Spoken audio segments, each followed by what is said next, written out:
Olá, alunos! Nessa aula, então, vamos conversar sobre como desenvolver um texto claro e coerente. O que significa coerente? Coerente significa um texto que tem sentido, ou seja, um texto que tem uma interação entre o autor e o leitor. Qual é o sentido, qual é a relação disso com a nossa disciplina de orientação da prática profissional 2? Total sentido. Por quê? Porque vocês, enquanto alunos, irão escrever, então, os textos de vocês, que são as PPS, nas planilhas, o memorial descritivo e o relatório final. Então, é de grande importância que nós façamos essa aula para discutir, para que vocês possam entender um pouco melhor como desenvolver, como escrever um bom texto, um texto claro e que eu, enquanto professora, consiga entender esse texto de vocês. Então, nós vamos fazer um estudo do texto e para dar início eu trouxe uma história em quadrinhos da Mafalda, que é uma personagem bem conhecida, que diz. Então o amigo dela, começa o diálogo. As pessoas esperam que o ano que está começando seja melhor que o anterior. E a Mafalda responde: aposto que o ano que está começando espera que as pessoas é que sejam melhores.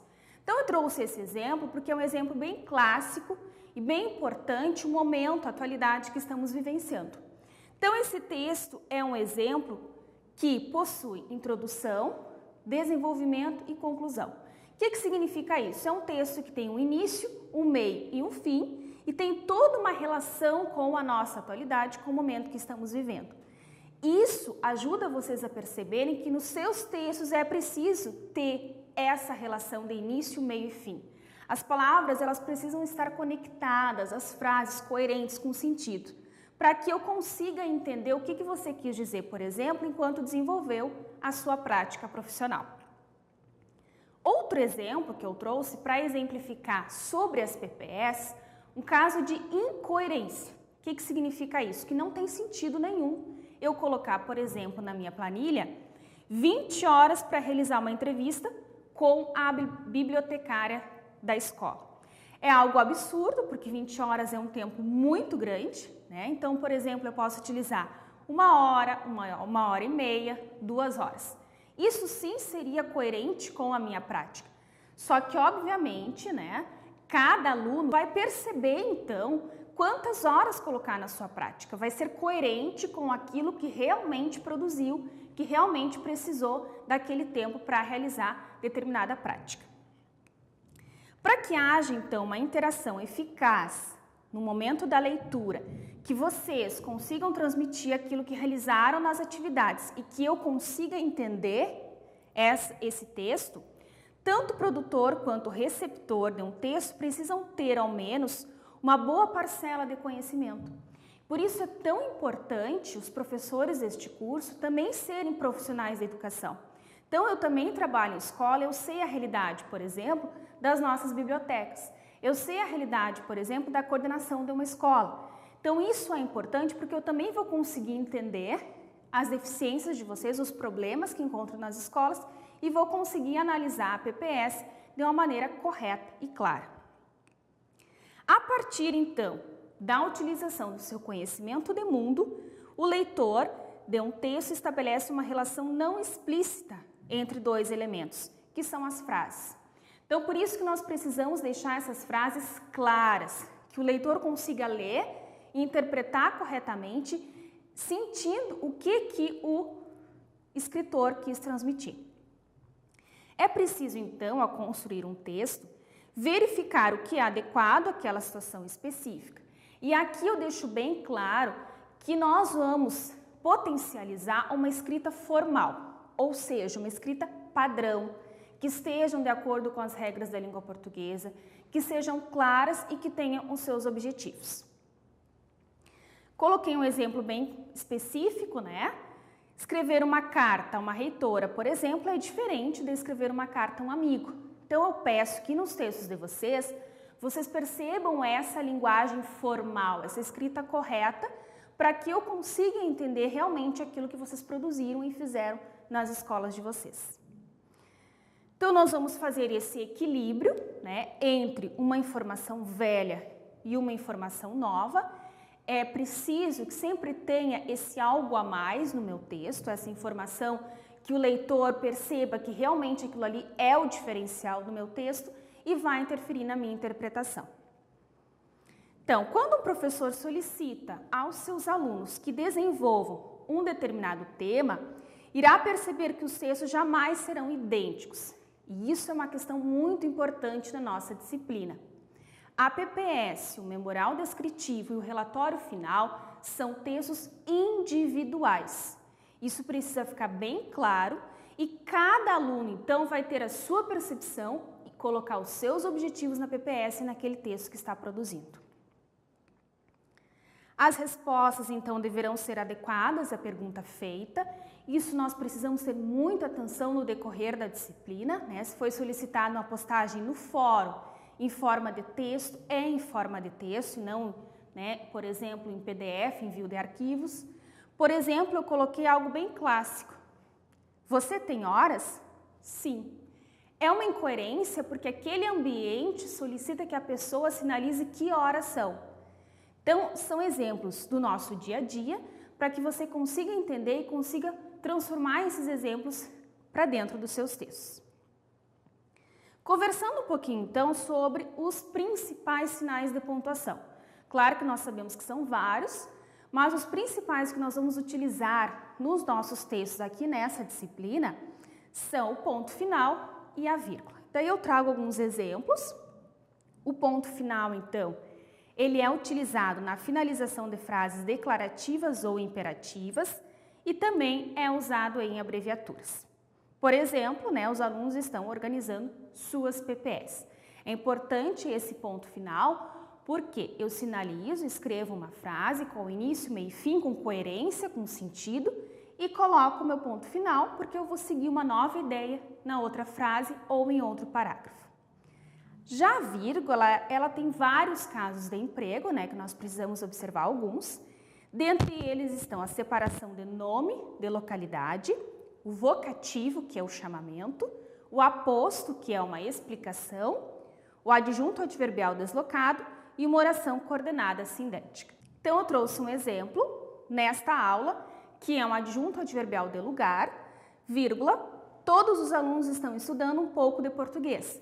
E aí vem a explicação do que é o português, uma disciplina indispensável na educação básica. Então, separa a explicação, o aposto do restante da frase. Então, nós precisamos cuidar dessas regras básicas da língua portuguesa para que também isso apareça nos textos de vocês. Claros, coerentes e seguindo as regras do padrão da linguagem formal. Conversando, então, um pouco sobre a ortografia e discutindo também algumas questões que mudaram com o novo acordo ortográfico da língua portuguesa, que já começa a valer a partir deste ano, desde janeiro deste ano, nós precisamos, então, fazer com que esse novo acordo também apareça nos nossos textos. Então, eu trouxe algumas questões mais importantes, né, que mudaram, como, por exemplo, algumas regras de acentuação. Então, por exemplo, ali vocês podem visualizar vem e leem. Antigamente, então, antes do novo acordo ortográfico, tinha um acento circunflexo, hoje ele não existe mais. Outra questão também é no acento diferencial, para, pelo, polo, pera. Ele não existe mais, porém ele ainda permanece nos verbos por e pôde. Então, nós precisamos observar que algumas regras têm as suas exceções e isso precisa aparecer nos nossos textos. Também desaparece, então, o acento agudo nas paroxítonas, na penúltima sílaba, a sílaba mais forte. E a palavra clássica, né, que sempre aparece nos nossos textos, é ideia. Então, ideia, ela perdeu o acento agudo, nós precisamos prestar atenção para que isso não tenha essa ocorrência no nosso texto. Outra questão importante também é os hiatos nas paroxítonas quando a sílaba tônica é antecedida de ditongo, ou seja, duas vogais juntas. Por exemplo, feiura. Então, perdeu o acento agudo. Várias regras, né, que nós precisamos cuidar e também, dentre elas, nós temos o uso do hífen. Precisamos observar também. Um caso típico era a palavra micro-ondas, que não era utilizado o hífen, agora se utiliza. Por quê? O que diz na regra? Duas vogais iguais separa. Então, micro, hífen, ondas. Outra questão importante também é quando nós temos o prefixo que termina por uma vogal e a próxima palavra se inicia por R ou S. Nós vamos juntar e vamos dobrar esse R ou dobrar esse S. Então, nós temos ali também alguns exemplos. Outra questão importante é sobre a palavra bem, né? O prefixo bem. Então, nós precisamos cuidar que bem feito, bem querer, agora não se usa mais o hífen.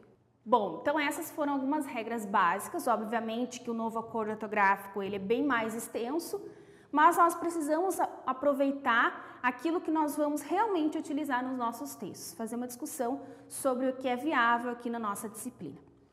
Outra questão importante também, agora saindo um pouco das regras e falando sobre o objetivo, os objetivos das nossas PPS. Como escrever esse objetivo? Como desenvolver essa frase, desenvolver essa escrita? Então, o objetivo é o que se espera que o aluno aprenda em determinadas condições de ensino. Então, o objetivo é para você, para o aluno, não para o nosso aluno lá da escola. Não, o objetivo das PPS nesse curso é para você, enquanto aluno de multimeios didáticos.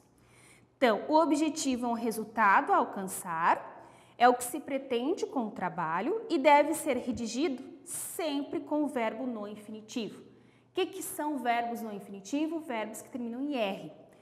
Por exemplo, então, compreender a realidade de uma escola pública, desenvolver habilidades de leitura e de escrita, conhecer a realidade da docência, entender o funcionamento da biblioteca escolar. Então, são objetivos que vocês irão criar e que vocês pretendem alcançar enquanto alunos desse curso.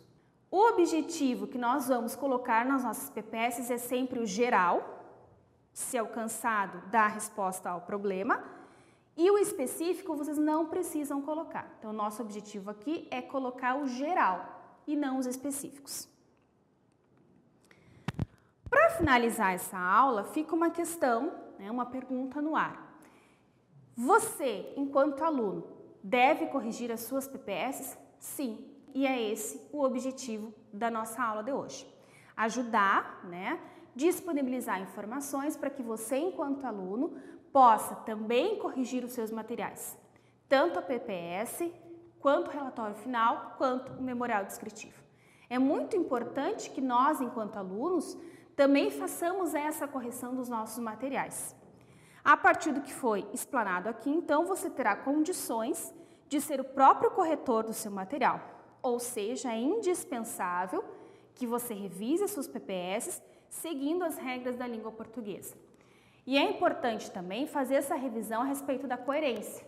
Será que eu utilizei o número adequado de horas para fazer a entrevista com a coordenação da escola? Será que aquele planejamento, aquela atividade, aquele projeto interdisciplinar, eu utilizei corretamente o número de horas?